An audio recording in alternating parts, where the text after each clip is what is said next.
இங்கேயும் டிரைவருக்கு ஒரு சன்வைசர் கொடுத்துருக்குறாங்க. டிரைவரோட சன்வைசர்லையும் வேனிட்டி கிளாஸ் எதுவும் இல்லாமல் சிம்பிளாக தான் கொடுத்துருக்காங்க. வண்டியோட ரூஃப்லையும் பார்க்குறதுக்கு ப்ரீமியமாக இருக்கிற மாதிரி சாண்ட்விச் கலரில் தான் கொடுத்துருக்குறாங்க. சீட்ஸ் பொறுத்தவரையில் குவாலிட்டியான சீட் மெட்டீரியல்ஸ் தான் இந்த ஈகோவுக்கு யூஸ் பண்ணியிருக்கிறாங்க. ரொம்ப வருஷம் லைஃப் வர மாதிரி ஒரு ஸ்ட்ராங்கான சீட் மெட்டீரியல்ஸ் தான் இங்கே யூஸ் பண்ணியிருக்காங்க. சீட்டு உட்காரதுக்கு நல்ல குஷனிங்காகவும் நல்ல கிரிப்பாகவும் இருக்கிற மாதிரி தான் கொடுத்துருக்குறாங்க. ஃபிக்ஸடு ஹெட்ரெஸ்ட் தான் இந்த ஈகோவுக்கு எல்லா சீட்டுக்கும் கொடுத்துருக்குறாங்க. லம்பர் சப்போர்ட்டும் ரொம்பவே நல்லா கிடைக்கிற மாதிரி தான் சீட்டோட டிசைனிங்கும் இருக்குது.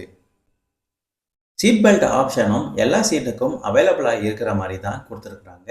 சேஃப்டி வைஸும் ரொம்பவே இம்ப்ரூவ் பண்ணியிருக்கிறாங்க இந்த புதிய ஈகோவில். சீட் பெல்ட் ரிமைண்டர் ஃபீச்சரும் எல்லா